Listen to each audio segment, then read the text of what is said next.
Hey, welcome to the Rerun Lounge. I'm Remy.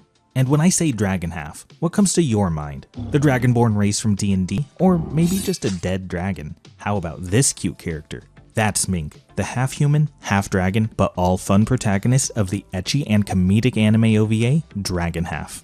Like many anime, Dragon Half spawned from a manga of the same name. Its chapters were serialized from 1988 to 1994 in Dragon Magazine, a magazine aimed at young men filled with manga and light novels alike.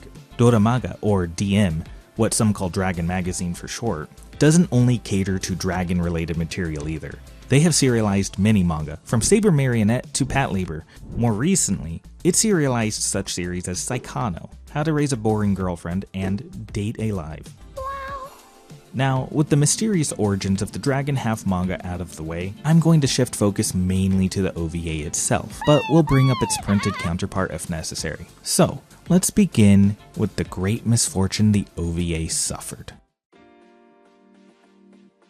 Ryuusuke Mita, the creator of Dragon Half, had his baby turned into an original video animation in 1993 by Production IG, 1 year before the final wrap-up of the serialized manga, so there was plenty of content to work from for the anime. The manga was published in 7 total books, and 4 of the books were already released by the time the animation was being produced. The OVA pulled elements from the first 2 volumes of the books and ultimately ended up telling a story that's more than a bit different. The manga would often make fun of cliches present in anime and manga, and sometimes reference other media directly. The animation still has gags based on cliches, but doesn't have direct references. The characters' personalities were simplified, such as Mink's friend Lufa losing her sadistic streak and dialing down her lecherous tendencies a bit. Many of the characters were also pushed to the background or cut altogether. It even went so far as to minimize the main antagonist, Azedadeth the Demon Lord, to nothing more than a name drop. My father, the warlike Azedadeth, is the supreme ruler over all!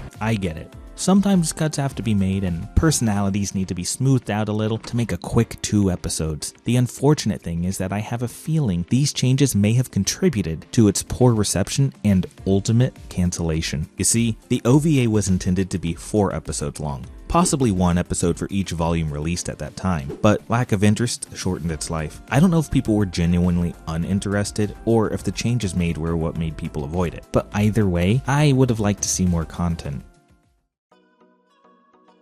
Dragon Half is a stupid show, filled with dumb humor, and all the characters are idiots. I say this with all the love in my heart too, because it is actually really charming. He got me charming! Oh, we're jealous! This anime takes nothing seriously and is constantly trying to get a giggle out of you with visual gags, cheeky quips, And all who call my father a squashed frog will be royally ass-kicked!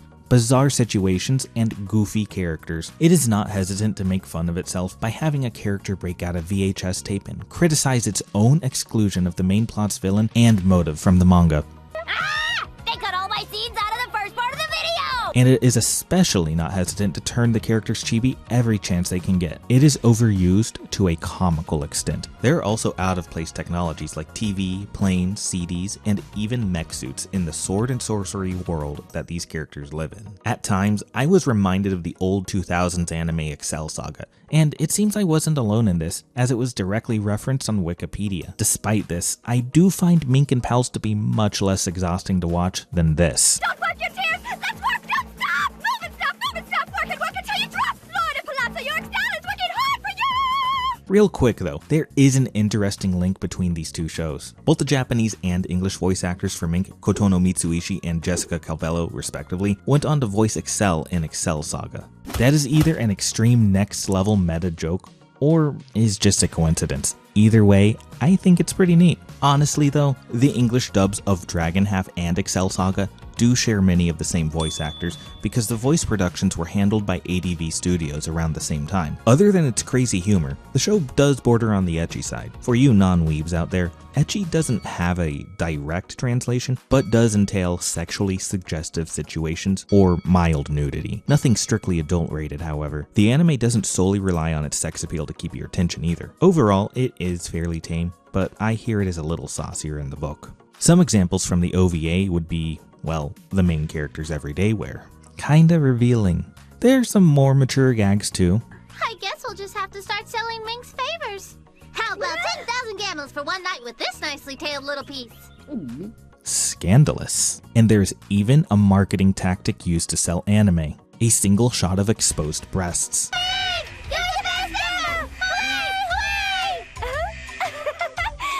No, I'm not going to show it.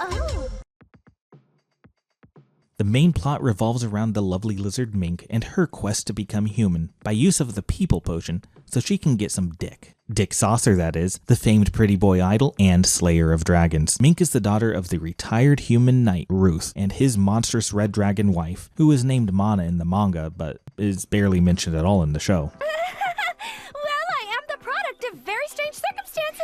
She is fierce in a fight, but is otherwise a sweet and caring girl. Go away, you big bully! Can't you see she doesn't want to give them to you? Her two friends Lufa and Pia accompany her on her quest for love. Lufa is an elf that specializes in magic, but can't seem to specialize in it very effectively. Pia is the youngest of the trio and the one who placed all of her points in defense. Not only does she wear armor for extra protection, but she also has her pet fairy mouse, Mappy, with her at all times. Mappy, more than likely named after the video game of the same name, can turn into a monstrous creature when provoked. No, don't make Mappy mad, Lufa! This dwarf girl is truly the tank of the party. These three girls drift carelessly through the world as they fall for trap after trap set up to kill Mink, each one laid out by the king and his minions. The king, named Siva in the manga, but is unnamed in the OVA, is a brain-dead ruler who is trying to push Mink's father out of the picture. And once he is dead, his beautiful wife will be mine! How killing Mink aids him in his endeavor is unknown, but he sure seems to believe it helps. Rosario is the royal advisor and schemer, who is frequently frustrated by His Majesty's single-digit IQ, You bald moron. Guards, get me a rope with a noose! but is only marginally more intelligent himself. And lastly, Princess Vina is the bad, bratty, and bitchy romantic rival to Mink. That's right, hussy! I am both the king's daughter and the president of the Dick Saucer fan club! Who also happens to be a secret slime half. These three make Team Rocket look like a trio of Moriartys. The first episode of the OVA sets up the king's ambitions to steal Ruth's wife by using Mink as bait. Well, until his plans evolve into killing her. It also sets up Mink's desire to become human after an embarrassing interaction with Princess Vina and her idol Dick Saucer. The king sends out Damaramu to be the first big hurdle for our reptilian friend. There is someone I wish to become very, very dead. He is disposed of rather easily and humorously, so the king sends out another assailant. The man, the myth, the legend, Dick Saucer. A lot happens in episode 1, and it is fairly fast-paced, not lingering on any scene too long. You know, they gotta send those gags flying at ya. Episode 2 is the obligatory tournament arc, but done in one episode. It starts with Saucer and Mink's showdown, but is left unfinished. Oh, darn it! I'm supposed to be in a concert right now.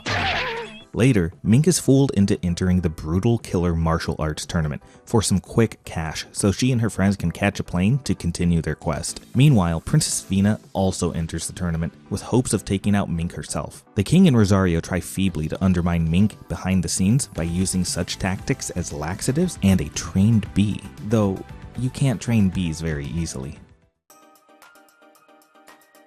With the 2 episodes out of the way, the OVA ends on the tournament, and nothing more is accomplished. Mink never finds her people potion, or gets Dick in the end. The king and his minions never see through with their evil plans, and Lufa grows too much bacteria and needs to be thrown out. The anime ends on a positive note, with Mink ultimately winning the brutal killer martial arts tournament, which isn't half bad. The short adventure is a fun romp. Not every joke lands, but enough of them do to keep interest. I can easily see some people getting annoyed with the mile-a-minute gags and lack of seriousness. The voice acting can be hit or miss too. Jessica Calvello's performance is fine, but she did go with a voice for Mink that cracks a lot and has a bit of whininess to it. What did you just call me? I'm just a poor innocent young girl who's angry about having been tricked by a block-headed old man who gave me a fake ticket! Probably to fit her airheaded tendencies a bit, but some could find it grating. In that case, I suggest watching the Japanese dub with the talents of Kotono Mitsuishi, who is also the voice of Usagi Tsukino from Sailor Moon. Whichever way you choose to go, you will be hearing Kotono's voice in the ending credits sequence as she performs the song My Omelet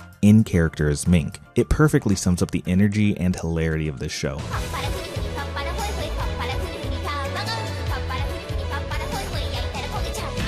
The song is based on Beethoven's Symphony No. 7, 4th movement, and has nothing to do with the show as a whole. It is just a silly ending theme for the sake of being a silly ending theme.